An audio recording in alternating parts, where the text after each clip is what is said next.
ኢትዮጵያ በተፈጥሮ ሀብት የታደለች ሀገር ብትሆንም በመስኩ በሚፈለገው ልክ ግን ባለመሰራቱ ከሚገባት የእድገት ከፍታ ላይ መድረስ አለመቻሏን የፌዴራል ፕሬዝዳንት ታዬ አጽቀሥላሴ ገልጸዋል።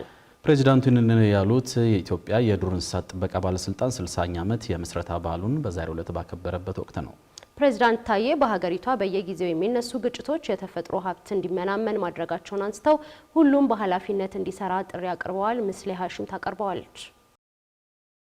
በ1955 የቀዳማዊ አጼ ኃይለ ሥላሴ መንግስት ብሔራዊ ፓርኮችን ለማቋቋም ይረዳው ዘንድ በፓሪስ በተካሄደው የዩኔስኮ አጠቃላይ ኮንፈረንስ ጥያቄ አቀረበ። ጥያቄውን ተከትሎ ዩኔስኮ በኢትዮጵያ የዱር እንስሳት ጥናት አደረገ። ሌሎች የእቅድ ስራዎችም ተግባራዊ እንዲደረጉ እንቅስቃሴ ተጀመረ። ሰሜን ተራሮች፣ አዋሽና ኦሞ ብሔራዊ ፓርኮችን ለማቋቋም በማለም ነበር በ1958 ዛሬ ላይ 60ኛ ዓመቱን ያከበረው የኢትዮጵያ የዱር እንስሳት ጥበቃ ባለስልጣን የተቋቋመው። እንግዲህ ባለስልጣን መስሪያ ቤቱ ከተቋቋመ ወዲህ ነው በኢትዮጵያ 30 ፓርኮች፣ 4 የዱር እንስሳት መጠለያዎች፣ 46 የአደን ቀበሌዎችን ጨምሮ በአጠቃላይ 95 የዱር እንስሳት ጥበቃ ቦታዎች የተመሰረቱት። የኢትዮጵያ የዱር እንስሳት ጥበቃ ባለስልጣን 60ኛ ዓመት የምስረታ በዓሉን 60 ዓመታትን ለኢትዮጵያ የዱር ሕይወት በሚል መሪ ሀሳብ በዛሬው ዕለት አክብሯል። ኢትዮጵያ በተፈጥሮ ሀብት የታደለች ሀገር ብትሆንም በሚፈለገው ልክ ግን ባለመሰራቱ ቢያንስ በመስኩ ከእድገት ከፍታ ላይ መድረስ አለመቻሉን በመርሃ ግብሩ ንግግር ያደረጉት የፌዴራል ፕሬዝዳንት ታዬ አጽቀሥላሴ ገልጸዋል። ፕሬዝዳንቱ አክለውም በየጊዜው የሚነሱ ግጭቶች በሀገሪቱ ያሉ ውድ ሀብቶች እንዲጠፉ ማድረጉን ነው የተናገሩት። በዱር ሕይወት ልማትና ጥበቃ ረገድ ሀገራችን ከአፍሪካ አህጉር ከቀዳሚዎቹ መካከል አንዷ እንደነበረች ይታወቃል።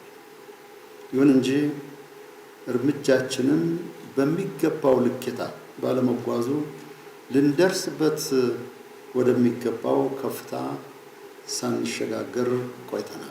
በየዘመናቱ ሳንፈልገው ሳናስበው የሚከሰቱ ግጭት በእኛ የዘመን ልኬታ ሳይቀር ያሳደሩብን ከባድ ጫና አያሌ ውድ ሀብቶቻችን እንድናጣ አድርጓል።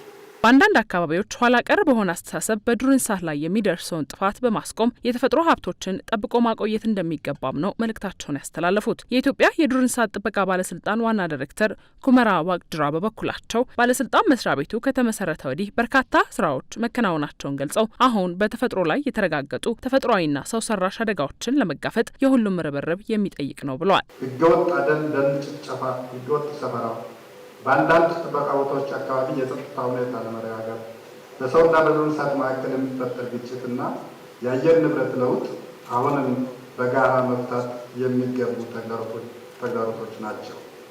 እነዚህ ሰው ሰራሽና ተፈጥሯዊ ጫናዎችን መተኪያ የሌላቸው የዱር ሕይወት ሀብቶቻችን ላይ ከፍተኛ የህልውና አደጋ ደቅነዋል።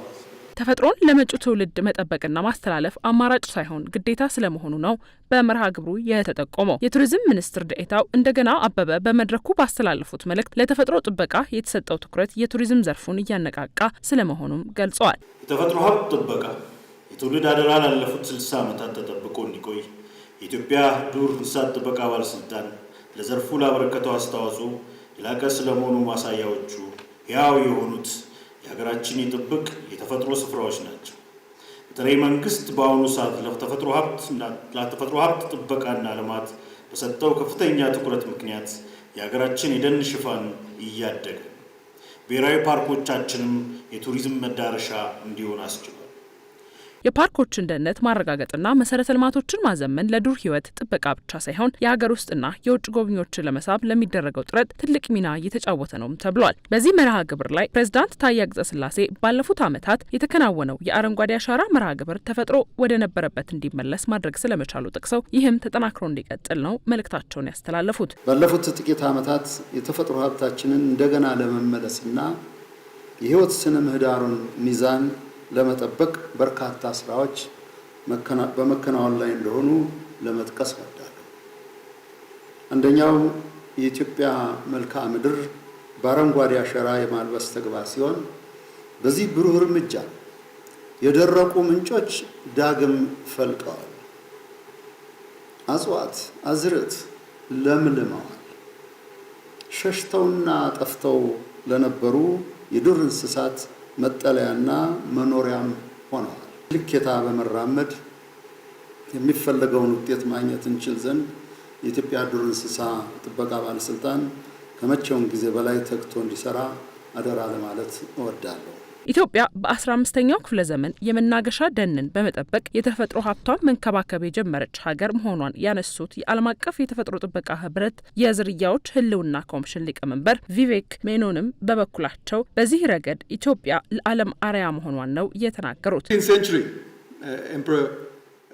ካልተሳሳትኩ በ15ኛው ክፍለ ዘመን አጼ ዘርዓ ያዕቆብ የመናገሻ ደን ጥበቃ አዋጅን በማወጅ በዚህ በሀገራችሁ የደን ጥበቃን አስጀምረዋል። ደኖች አስፈላጊ መሆናቸውን ለዓለም ለማሳየት የተደረገ በጣም ጥንታዊ የአመራር ምሳሌ ነው።